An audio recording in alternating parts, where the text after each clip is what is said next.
a treasure hunt for a multi-million-dollar masterpiece. It was the ultimate game of cat and mouse. A tale of star-crossed lovers. The greatest stories are inspired by true-life events. And a Wild West showdown. They were the most feared outlaws in the country. Deep in the vaults of the world's greatest institutions lie extraordinary relics, tales of intrigue and wonder, and secrets waiting to be revealed. These are the mysteries at the museum.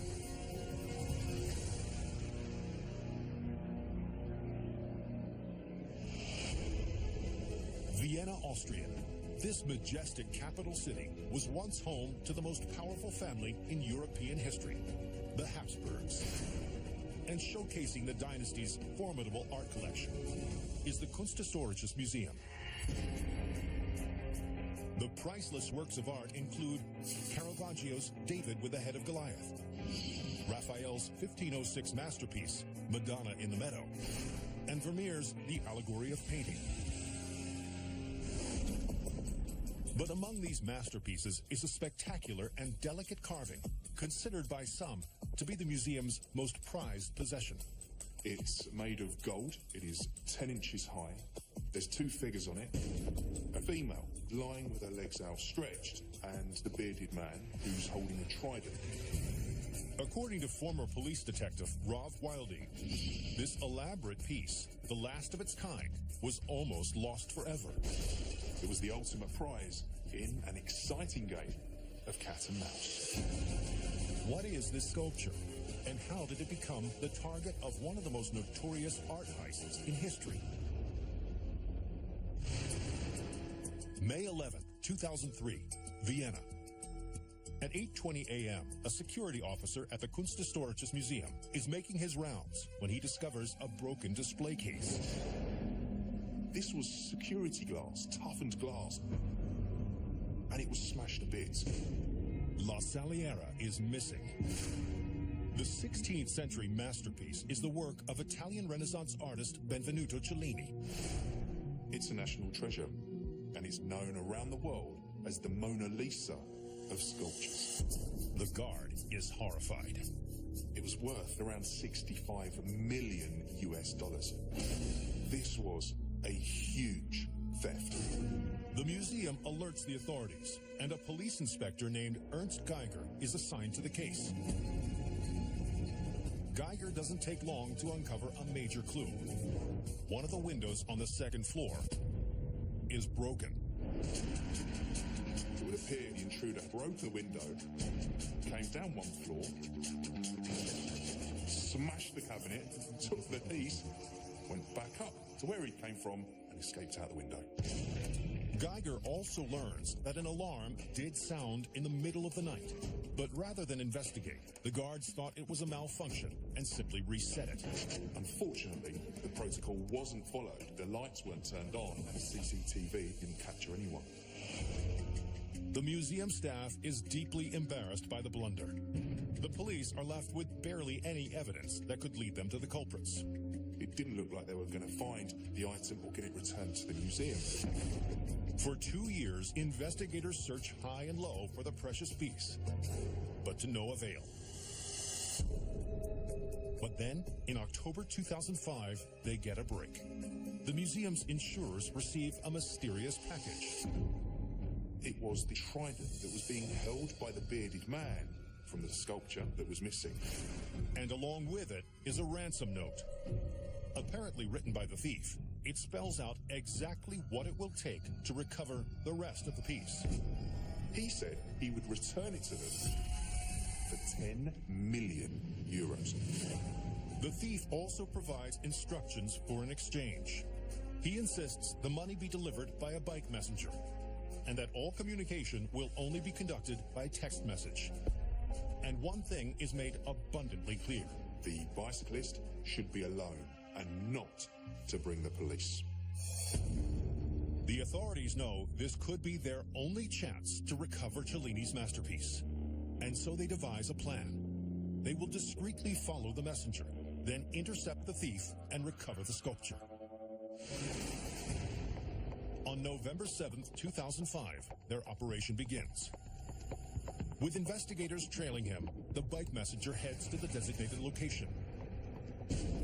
But when the courier gets there, rather than meeting the culprit, he receives another text. This time from a different cell phone number, with instructions to head to a new location. This was a huge scavenger hunt. The bicyclist would turn up at point A, then would receive a message by a different mobile phone telling him to go somewhere else. Police discreetly follow the messenger from location to location, assuming that eventually the perpetrator will show up. But the operation soon comes to a screeching halt. A message appeared that said, "Thanks for your efforts, we will get back to you shortly." The exchange was off. The police can only assume that they've been spotted. It appears that they have lost their chance to recover the priceless sculpture. Inspector Geiger examines the phone numbers linked to the thief's texts. It appears that most are from old phones that are untraceable, all except one.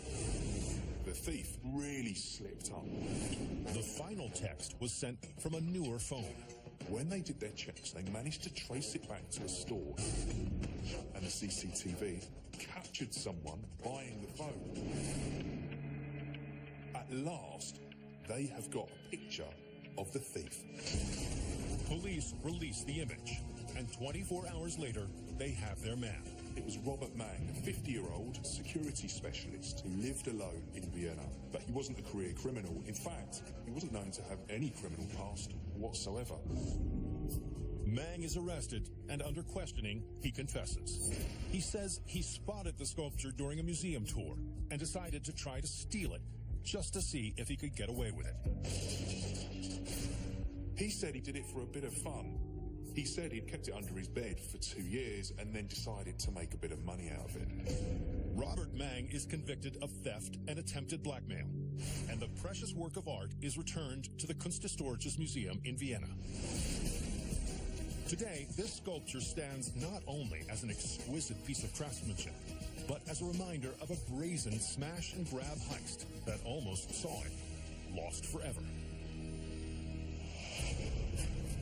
Situated on the Charles River, Cambridge, Massachusetts is home to the oldest institution of higher learning in the country, Harvard University.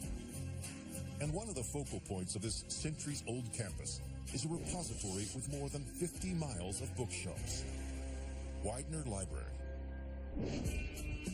In addition to its countless volumes, are rare objects of intrigue, such as an Egyptian poster for the film Arabian Nights, an ornamental box belonging to a Russian prima ballerina, and a British crossword puzzle that threatened to expose a secret military operation. But among these time-worn exhibits is a literary relic that is perhaps the library's most treasured item. This book has intricate gold detailing. The paper's very, very fragile because it's almost 400 years old, and it's written by a prolific playwright recognized all across the world, William Shakespeare. This is a first edition of the Bard's collected plays. But according to historian Catherine Cartwright, the most famous work within these pages has its origins in a surprising, real-life, forbidden love story. Some of the greatest tales are inspired by true life events, and this is no exception.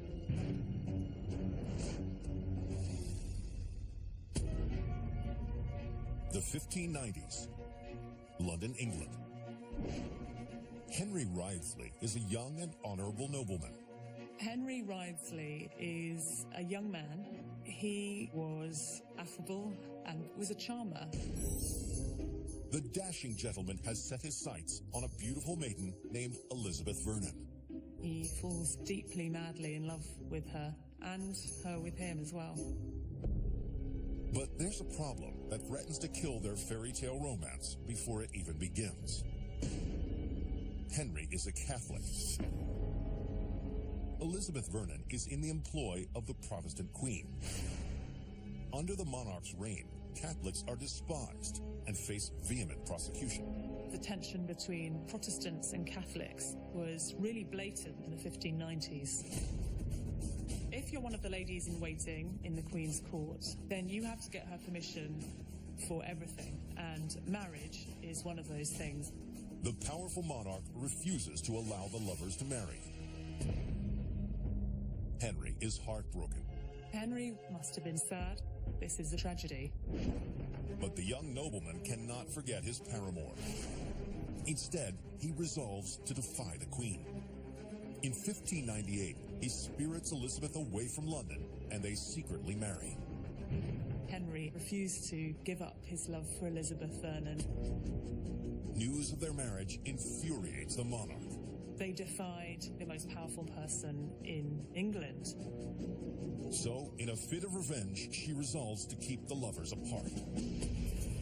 On November 11th, 1598, Henry is arrested. Henry is sent to the famous Fleet prison. It looked like Elizabeth and Henry were going to be apart forever. Is this the tragic end of their forbidden love story? It's the late 1500s in London, England. A wealthy patron of William Shakespeare named Henry Wriothesley has married a young woman named Elizabeth Vernon. But Henry is a Catholic, and that's a problem. When news of the union reaches the Protestant queen, she has him locked in prison. So is this the end for these star-crossed lovers? All hope seems lost. But Henry has a change of faith. He renounces his Catholicism and becomes a Protestant.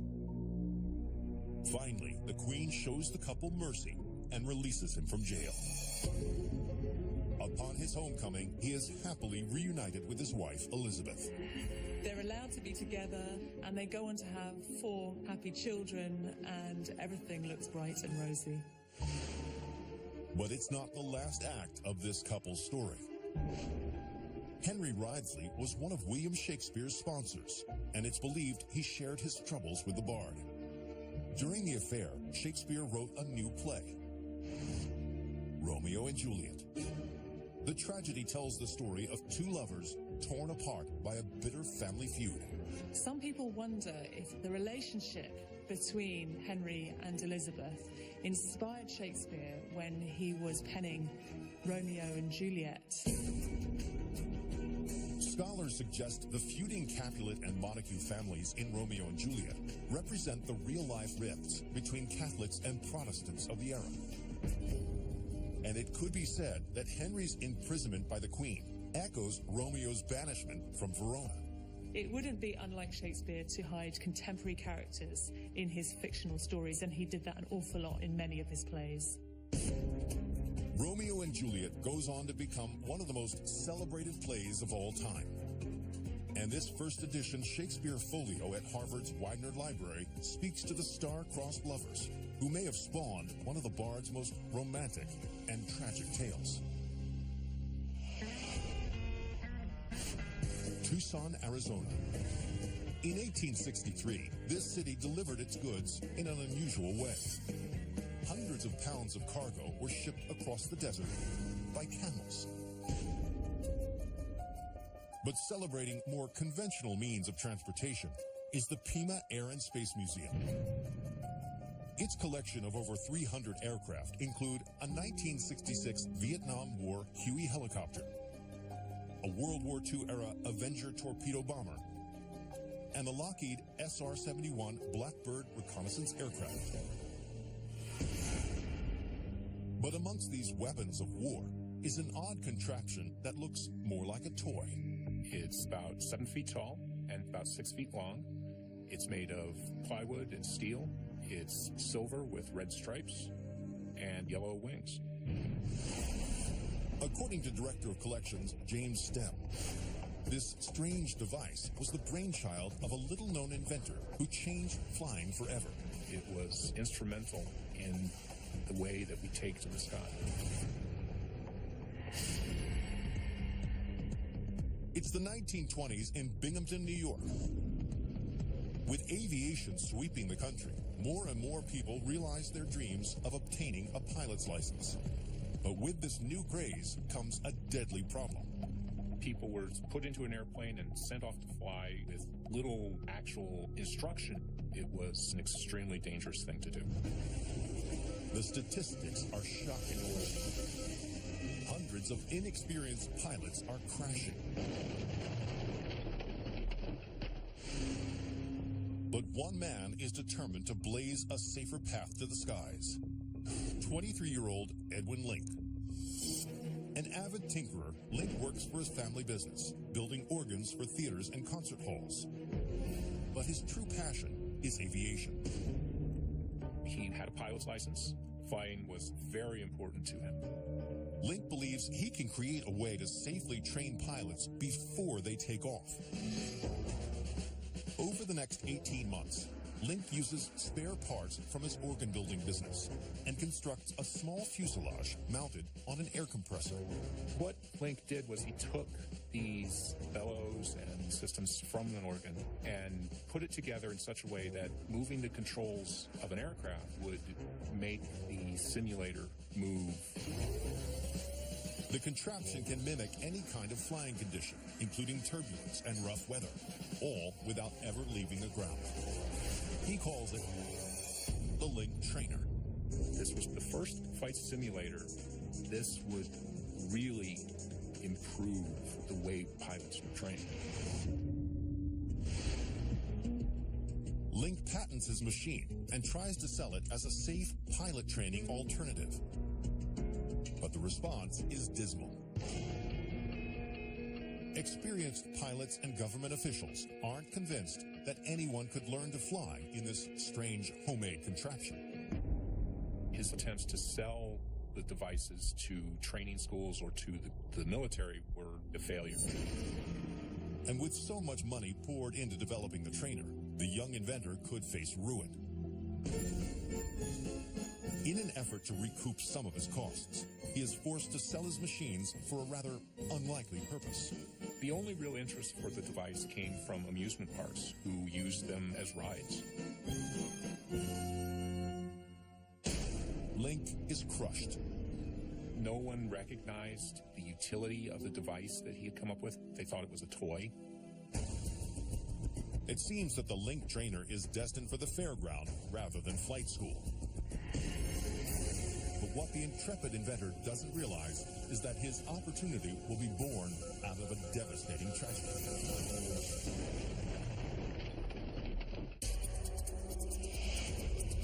It's 1929 in Binghamton, New York.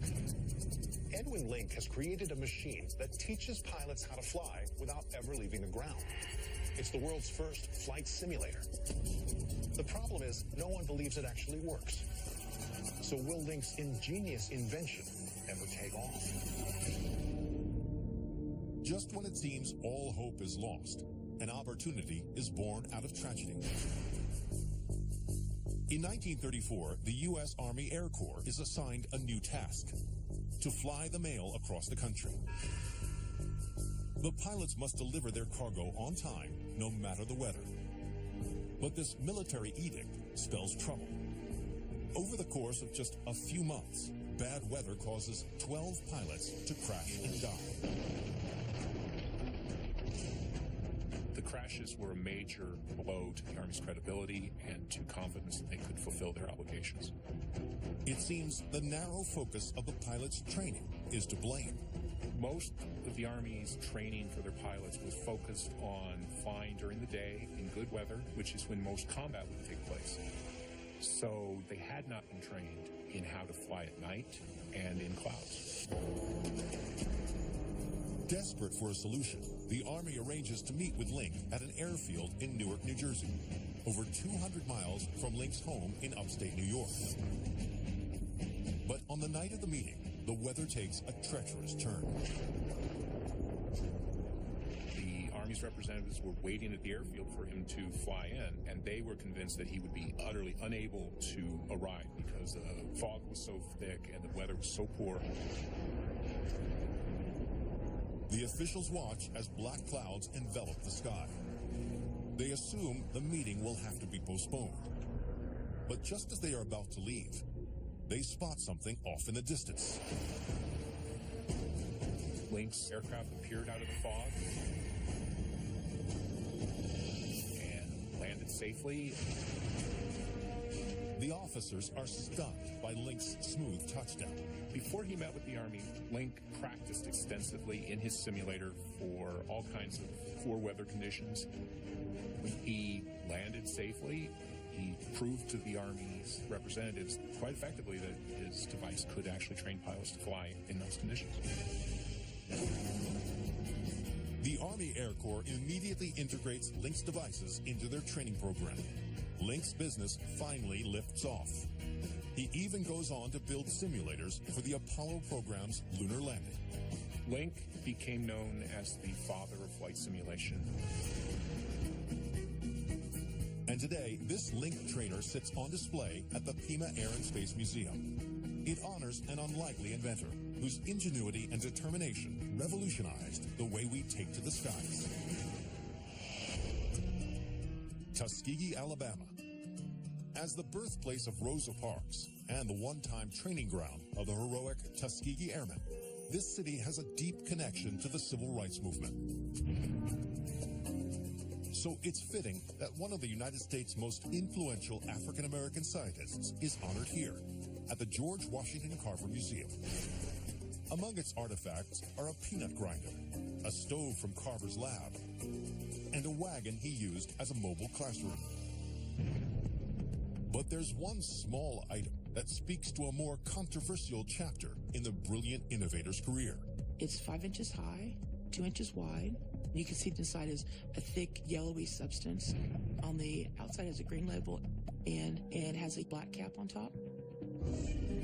According to Park Ranger Shirley Baxter, the contents of this bottle were once heralded as a cure for one of the 20th century's most horrifying diseases. People believed its ingredients were so potent, they could heal a nation. What was this bottle used for? And how did it spark one of the most bitter medical controversies of all time?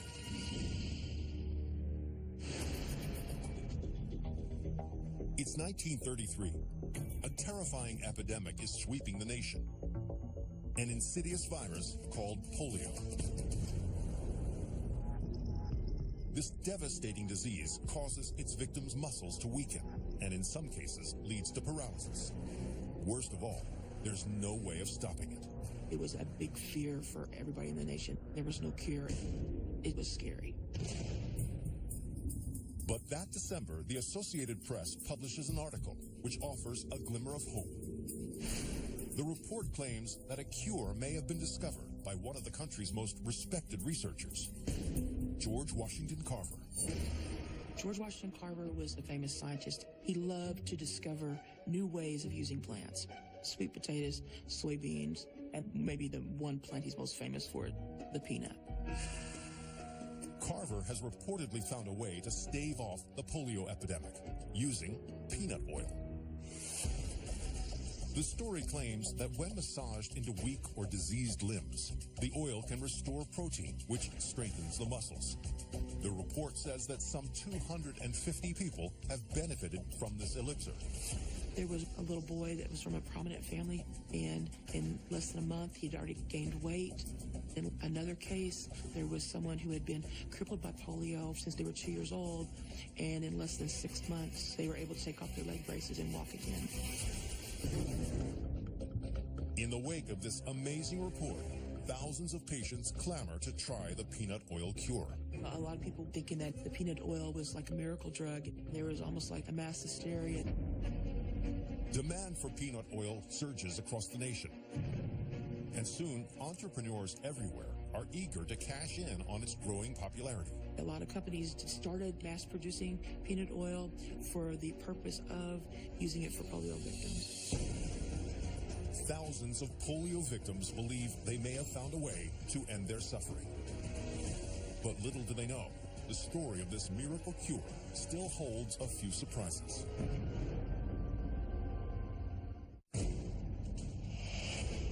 It's the 1930s. After a newspaper lauds George Washington Carver's peanut oil as a potential cure for polio, sufferers are desperate to get their hands on the seemingly miraculous product. But is peanut oil all it's cracked up to be?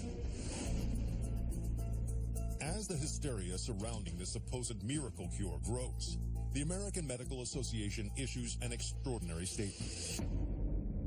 They say that peanut oil is not a cure for polio at all.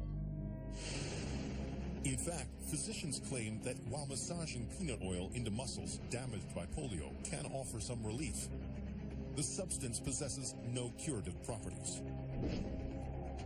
Most shocking of all, when Carver himself is questioned about the efficacy of his peanut oil, he agrees. Carver did come out and say that it was the massage treatment and not a cure for that disease. So what's the reason for the scientist's apparent U-turn? Carver claims that while he did give an interview for a newspaper extolling the benefits of the peanut oil massage, the reporter who questioned him woefully misinterpreted his answers. It was this very article which sparked the nation's hysteria over peanut oil. The newspaper article had quoted Carver as saying that 250 patients had shown muscle improvement after being massaged with peanut oil. But of those 250 patients, only 2 were diagnosed with polio. The others suffered from other ailments. He never suggested it could cure the disease. And it never was, from Carver's standpoint, a cure for polio, but people were so frantic, they took it as fact. It seems the cause of the peanut oil craze was little more than a misunderstanding. A decade later, a successful polio vaccine is produced, finally eradicating the terrible disease. While George Washington Carver may not have cured polio, his famous contributions to the fields of botany and agriculture live on to this day. And this bottle, housed at the George Washington Carver Museum, illustrates how the desperation of disease can distort the findings of even the most well-meaning of scientists. In 1923, the University of Delaware launched America's very first study abroad program. Since then, the school has come to offer international programs in more than 40 countries.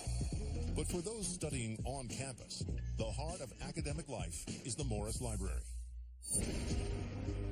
Inside are over 2.5 million volumes, including this 1502 edition of Dante's Divine Comedy. But locked away in the archives is a book originally purported to be a work of nonfiction. It's about 6 inches by 4 inches. It's approximately 300 years old, nicely bound in full leather. If you look at the spine, you'll see the raised bands where it was sewn. According to head of special collections, Tim Murray, the identity of this book's author is what makes it so intriguing. This book recounts the tale of a fascinating character, but wasn't quite who he seemed.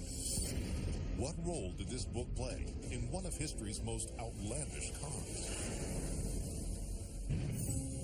1702, Sluis, the Netherlands. Reverend Alexander Innes is desperate for a promotion. Innes serves as a chaplain for the Church of England, but he's eager to move up. He was a very ambitious man, and he was always on the lookout for bettering his career. But the Reverend has a problem. The person with the power to promote him is the Bishop of London, who resides nearly 200 miles away across the English Channel. To impress his superior from such a distance, Innes must do something special. Little does he know, fate is about to offer up an unusual opportunity. One day, Innes meets a con artist named George Psalmanazar. As soon as the two men start talking, the Reverend realizes he's found a kindred spirit. Psalmanazar was a master at learning new customs, dialects, was able to mix with different cultures.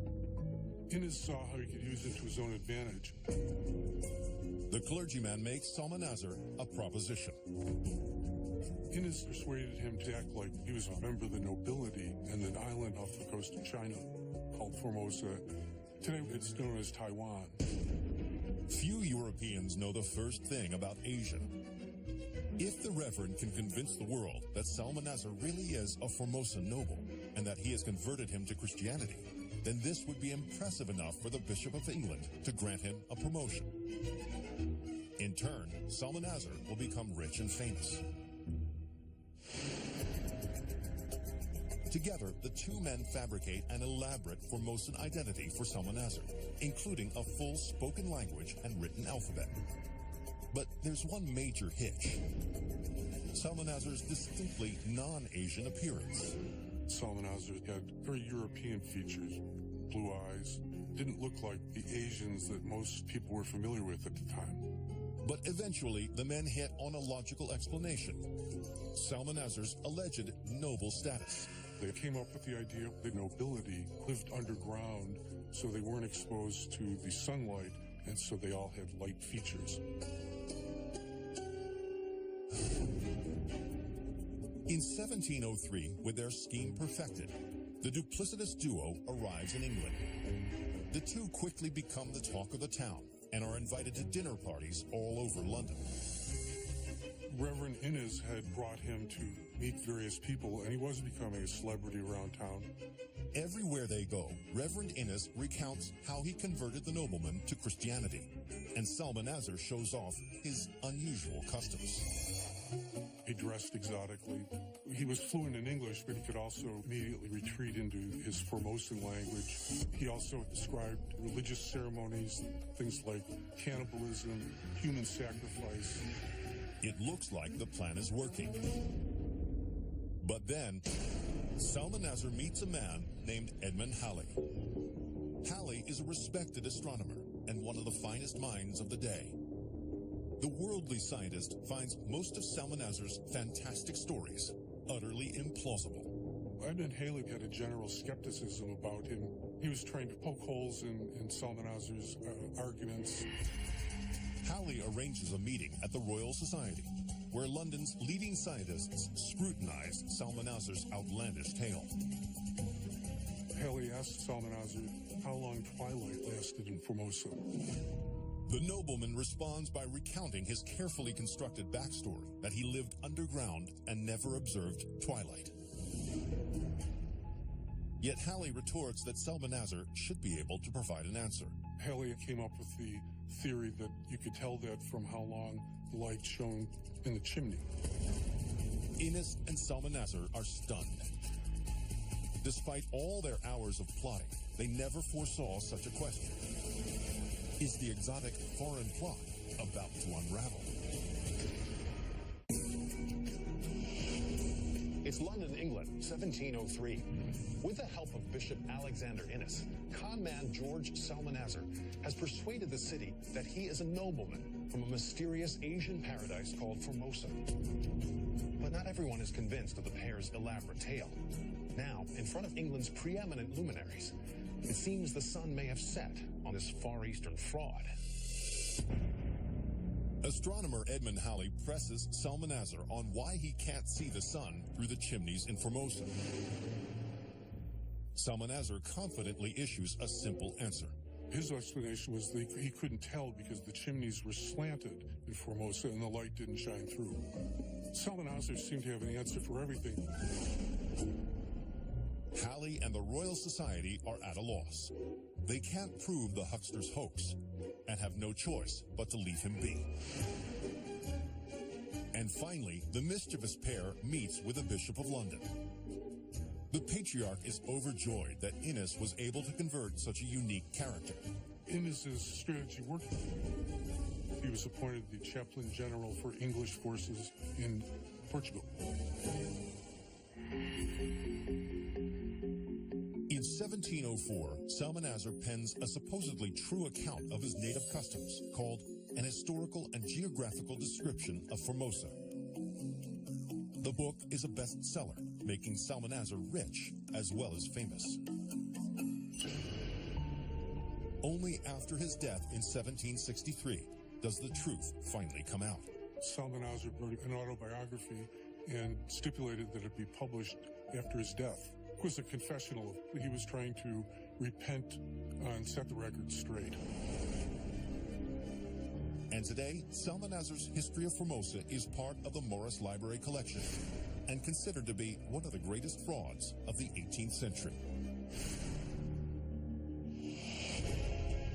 Coffeyville, Kansas. In the 19th century, this city was a prosperous manufacturing hub.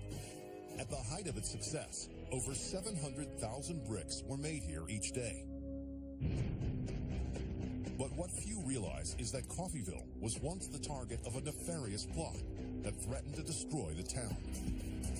The legacy of this dark chapter is remembered here at the Dalton Defenders Museum. Its collection of lethal artifacts includes copper-tipped bullets, a U.S. Army bolo knife, and a .32 caliber revolver. But among these deadly weapons is one object that, at first glance, seems harmless. This item is approximately 33 inches long and about 2.5 inches wide. It's made out of leather, it has a buckle, and it has 30 loops on it. It appears to be from a time long ago. As Coffeyville resident Linda Frazier can attest, this leather belt played a miraculous role in bringing a villainous gang to justice. This was a rumble straight out of a Hollywood Western. October 1892, Coffeyville, Kansas. This small town is part of a sprawling and dangerous frontier. Outlaws terrorize the region, and justice is virtually non-existent. The Wild West was a lawless society. Pretty wild, really. One of the most notorious criminal gangs is led by the Dalton brothers, Bob, Grat, and Emmett. The Dalton gang was one of the most ruthless posses in the country, and they were the most feared outlaws in the entire Wild West. The Daltons' vicious reputation stems from a series of violent train robberies. But now they have set their sights on something much bigger. They were going to rob 2 banks at the same time. The key to this double heist will be stealth and speed. Posing as customers, the Daltons plan to hitch their horses right outside the banks, run in, get the money, and dash out before anyone in Coffeyville sees them. They wanted to walk basically unnoticed into the banks to make the robberies and then to nonchalantly walk back out and get back on their horses and ride out of town unnoticed. If the Daltons can pull off their insidious scheme, the small community could be ruined. The citizens of Coffeyville had worked to have that money that was in the bank. If the brothers were successful, then they would devastate their town. On October 5th, the Daltons set their dastardly plot into motion. But as soon as the gang arrives, they hit a snag.